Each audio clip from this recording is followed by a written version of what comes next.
Good afternoon to all the delegates participating in the 42nd UP ISA WebCon.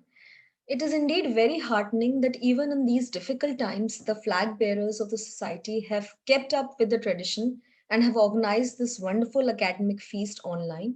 I would like to congratulate the organizing secretary, Dr. Vikram Gupta, and the state ISA secretary, Dr. Apur Agrawal, for all their efforts. I have been given the topic ventilatory strategy in COVID. What have we learned so far? This topic is rather close and personal to my heart because it is reflective of the challenges that I have faced while working as an intensivist and in charge of a COVID ICU in the city of Kanpur. Now, we all know that ventilation has been the ultimate and last resort in tackling severe respiratory illnesses in ICU ever since the polio epidemic of 1952. COVID 19 saw an unprecedented rise in sale and purchases of ventilator units all over the world. But this COVID 19 was a novel disease, and the pathophysiology of the disease was very less well understood.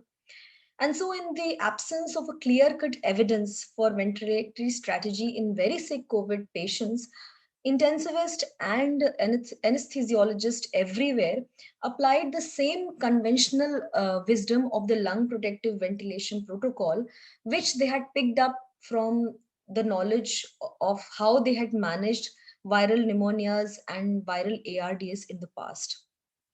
However, wide discrepancy and variations in outcome of mechanically ventilated patients was noted all across the world.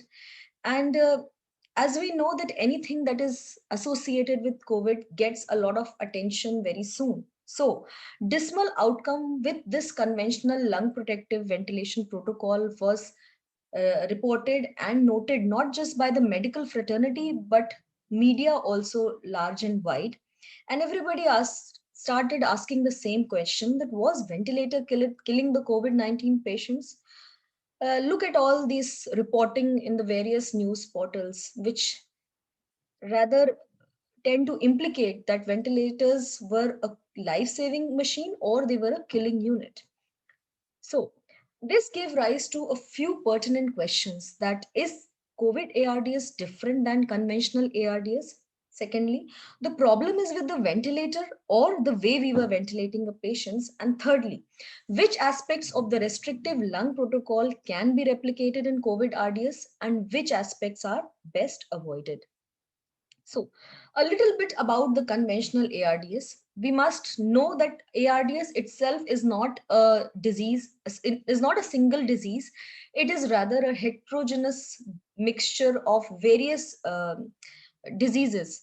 And what is the classical Berlin definition? We are all familiar with that. Acute onset of respiratory symptoms less than 1 week, bilateral lung infiltrates consistent with pulmonary edema, and PF ratios less than 300 millimeters of mercury with a minimum PEEP of 5 centimeter. Pathophysiologically, there is alveolar flooding, increased lung weight, which we call as wet lungs, increased vascular permeability, alveolar exudation, decreased lung compliance, loss of aerated tissue, and obviously stiff lungs. There is presence of lung de-recruitment, and hence there is a lot of recruitable tissue which responds to recruitment maneuvers like application of higher PEEP and early proning, etc. Also, conventional ARDS has been treated by time tested uh,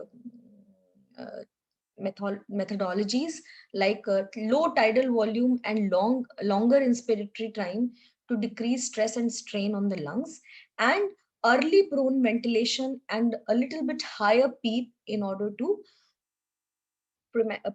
promote recruitment of the lungs. But what were the early clinical, pathophysiological, and radiological distinctions or pointers of COVID ARDS, which indicated that this ARDS was somewhat different from the classical ARDS? First of all, the onset of symptoms was delayed. The onset of respiratory symptoms was delayed by more than 8 to 9 days, which does not fit into the definition of the classical ARDS. Also, there is less perception of dyspnea, dry cough, and silent hypoxia. That is, there is more tolerability for hypoxia, something which we now call as happy hypoxia.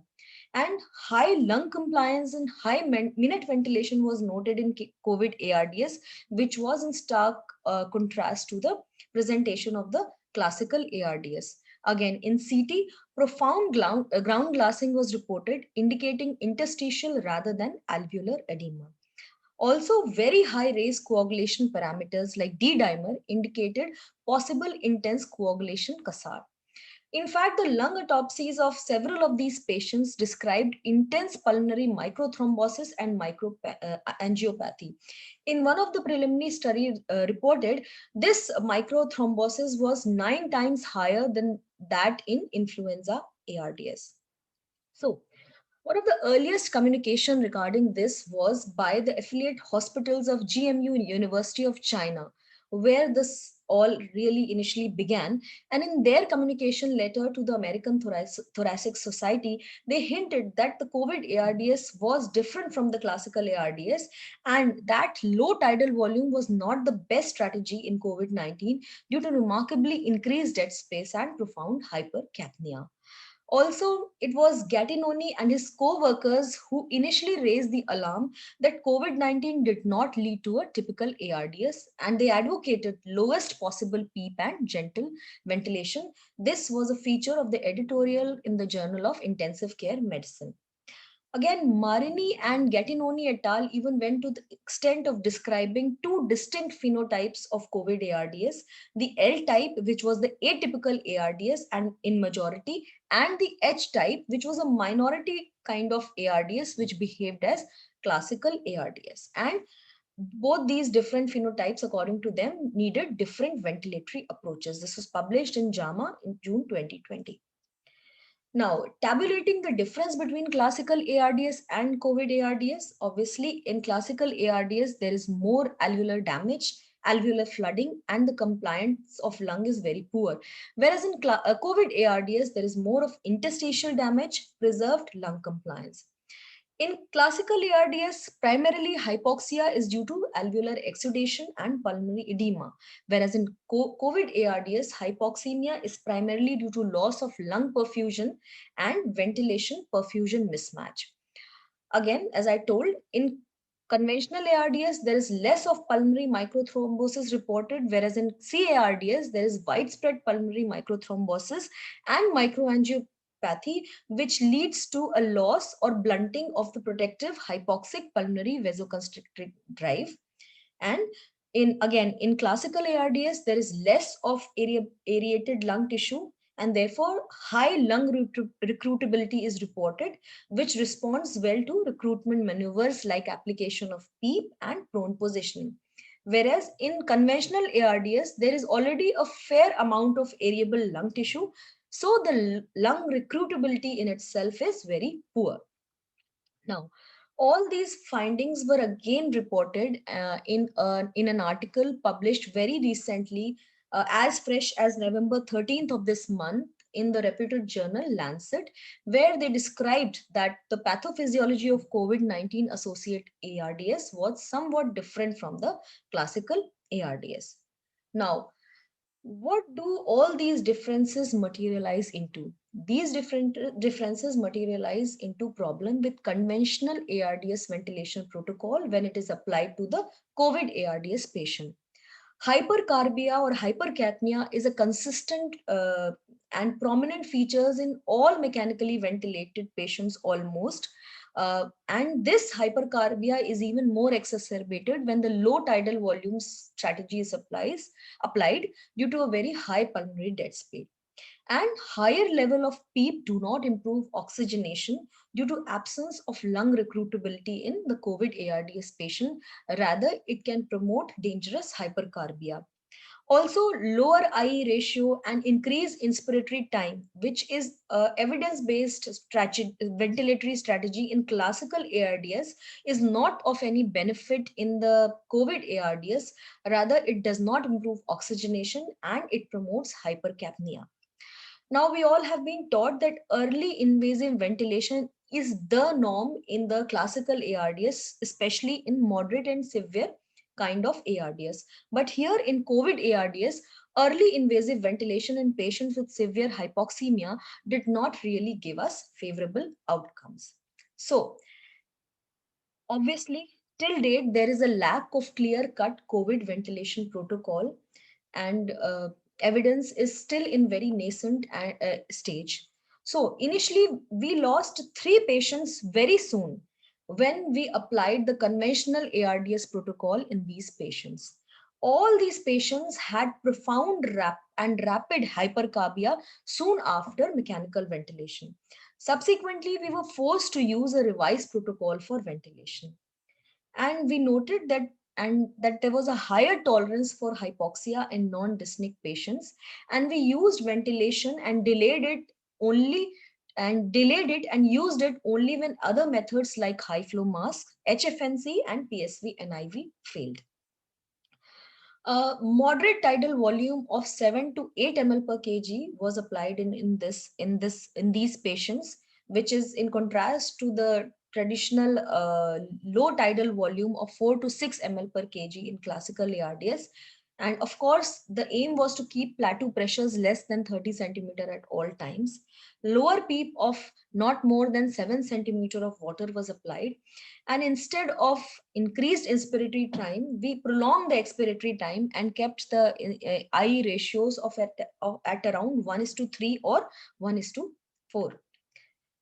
Also, these patients often required high respiratory frequencies, more than 20 to 25 breath per minute, and extended and multiple proning sessions of 16 to 20 hours were tried, not for lung recruitability per se, but to take benefit of the gravity dependent perfusion of the dorsal portions of the lung and to decrease ventilatory perfusion mismatch. All these patients who were ventilated, they required more cumulative use of sedation infusion and atracurium infusions.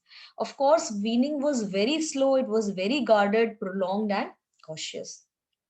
Now, all the strategy that we applied on these patients is very consistent with the recommendations that were given by Gattinoni and his co-workers, and they actually advocated delaying invasive ventilation and supplementing oxygen, CPAP, NIV, HFNC, etc., awake prone positioning, and targeting non-vigorous breathing as much as possible.